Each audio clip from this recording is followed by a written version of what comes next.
ಆ ಕೃಷ್ಣೇ ಗರ್ಭದೊಳಗ ನಮ್ಮ ಊರು ಮುಳುಗಿ ಹೋಯ್ತು. ಮುಳುಗಿ ಹೋದ ಮೇಲೆ 2 ಊರಾದವು.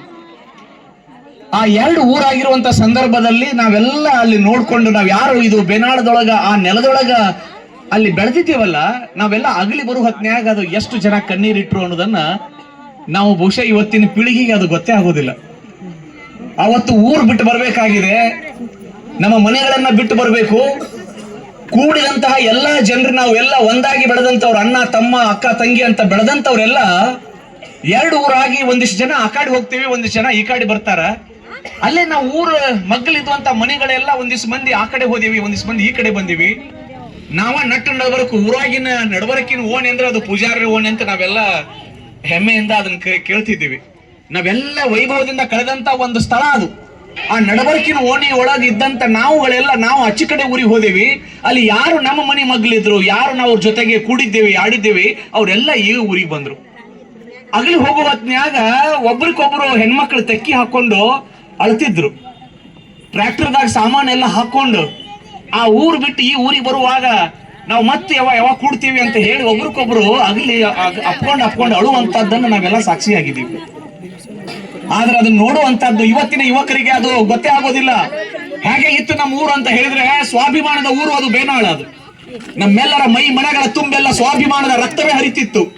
ನಾವು ಯಾರ ಮುಂದೆ ಹೋಗಿ ದೇಹಿ ಅಂತ ಕೇಳ್ತಿರ್ಲಿಲ್ಲ.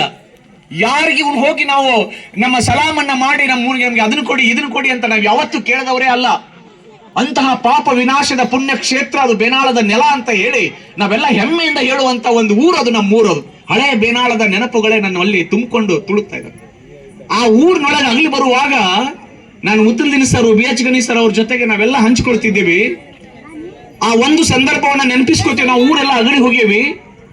ನಾಯಿ, ನಮ್ಮ ಮನೆಯಾಗಿನ ನಾಯಿ ಇತ್ತಲ್ಲ, ಆ ನಾಯಿಗೆ ನಾವೆಲ್ಲ ಏನು ಹೋಗಿ ಆ ಊರಾಗ ಉಳಿದಿದ್ದೀವಿ. ಆದ್ರೆ ನಮ್ಮ ಊರಿನ ನಾಯಿಗಳು ಹೊಳ್ಳಿ ಆ ಸ್ಥಳಕ್ಕೆ ಬಂದು ರಾತ್ರಿ ಮೂಲಿ ಮುಖ ಮಾಡಿ ಓ ಅಂತ ಅಳ್ತಿದ್ದು ಅದನ್ನು ನೋಡಿದಂತವ್ರು ನಾವೆಲ್ಲ. ಎಂತ ಕಾಲ ಹೋಯ್ತು, ನಾವೆಲ್ಲ ಎಂತ ಕೂಡಿದ್ದೀವಿ. ಒಂದು ಊರು ಆಗಿದ್ರೆ ಇಡೀ ಈ ಬಿಜಾಪುರ ಜಿಲ್ಲೆ ಒಳಗೆ ಒಂದು ಮಾದರಿ ಗ್ರಾಮ, ಒಂದು ಬಹುಶಃ ಬಹಳಷ್ಟು ಅದ್ಭುತವಾದ ನೆಲವನ್ನಾಗಿ ನಾವು ಮಾಡುವಂತ ಅವಕಾಶ ಇತ್ತು. ಆದ್ರೆ ವಿಧಿ ಆ ನೀರು ಅಡ್ಡ ಬಂದಿದ್ದಕ್ಕ ಹೊಲ ಆ ಕಾಡು ಉಳಿದು, ಒಂದಿಷ್ಟು ಹೊಲ ಈ ಕಾಡು ಉಳಿದು, ಆ ಕಾಡು ಉಳಿದವ್ರು ಆ ಕಾಡು ಹೋದೇವಿ, ಈ ಕಾಡು ಉಳಿದವ್ರು ಈ ಕಾಡು ಬಂದೀವಿ. ಆದ್ರೆ ಕೌಲು ಒಡೆದು ಎರಡಾಗಿ ನಾವು ಹೋದ್ರು ಕೂಡ ಮತ್ತೆ ಮತ್ತೆ ಇವತ್ತು ಬಂದು ಇಲ್ಲಿ ಕೂಡಿಸುವಂತ ಕೆಲಸ ಆಗ್ತಾ ಇದೆಯಲ್ಲ, ಅದಕ್ಕೆ ನಾನು ಎಲ್ಲರಿಗೂ ಒಂದ್ಸರಿ ನನ್ನ ಧನ್ಯತೆಗಳನ್ನ ನಾನು ಸಲ್ಲಿಸ್ತೀನಿ. ಎಲ್ಲ ಹಿರಿಯರಿದ್ದಾರೆ, ಆವತ್ತಿನ ಹಿರಿಯರೆಲ್ಲ ಇವತ್ತು ಇಲ್ಲಿ ನೋಡ್ತಾ ಇದ್ದೀರಿ ನೀವೆಲ್ಲ. ಆ ರೇಷ್ಮೆ ಪಟಕದ ಹಿರಿಯರನ್ನ ನೋಡುವುದೇ ಒಂದು ರೋಮಾಂಚನ. ಅದು ನಾವು VPC ಚೇರ್ಮನ್ ಯಲಗೂರ್ದಪ್ಪ, ನಮ್ ದೊಡ್ಡಪ್ಪ ಅಂತ ನಾವು ಕರಿತಿದ್ದೇವೆ. VPC ಚೇರ್ಮನ್ ಅಂತ ಕಾಯಂ ಒಂದ್ ರೂಮ್ನ್ಯಾಗ ಕಾಯಂ ಇರೋರು, ಅವ್ರ ರೂಮ್ನ್ಯಾಗ ಹೋಗಿ ನಾವು ಕುಂದ್ರವ್ರು. VPC ಚೇರ್ಮನ್ ಯಲಗೂರ್ದಪ್ಪ ದೊಡ್ಡಪ್ಪ ಇವತ್ತು ನಮ್ ಜೊತೆಗಿಲ್ಲ. ಯಾರು ಊರು ಮಾಡ್ಬೇಕು, ಊರು ಕಟ್ಟಬೇಕು ಅಂತ ಹೋರಾಟ ಮಾಡಿದ್ರಲ್ಲ, ಆ ಬಸನಗೌಡರು ಬಿರಾದರ್ ಅವರು ಇವತ್ತು ನಮ್ಮನ್ನ ಅಗಲಿ ಹೋಗಿದ್ದಾರೆ. ಯಾರು ಊರಿಗಾಗಿ ಬಡದಾಡ್ತಾ ಇದ್ದಂತ ಮುತ್ಯ ಶಂಕರೈ ಮುತ್ಯ ಇದ್ರು, ಅವರು ಇವತ್ತು ನಮ್ಮನ್ನ ಅಗಲಿ ಹೋಗ್ಯಾರ. ಇವತ್ತು ಶಂಕರಗೌಡರು ಬಿರಾದಾರ, ನಮ್ಮ ಟುಕಪ್ ಗೌಡ್ರ ತಂದೆಯವರು, ಅವರು ಕೂಡ ಊರೊಳಗ ಎಂತಹ ಎಲ್ಲದರೊಳಗೂ ಓಡ್ಕೊಂಡು ನಕ್ಕೊಂಡು ಎಲ್ಲರೂ ನಗಿಸ್ಕೊಂಡು ಇರುವಂತ ಟುಕಪ್ ಗೌಡ್ರ ತಂದೆ ಶಂಕರಗೌಡರು ಇವತ್ತು ನಮ್ಮನ್ನ ಅಗಲಿ ಹೋಗ್ಯಾರ. ನಾವು ಊರಿನ ಮಾಲಿ ಪಾಟೀಲ್ರು ಅಂತ ಕರಿತಿದ್ದೇವೆ.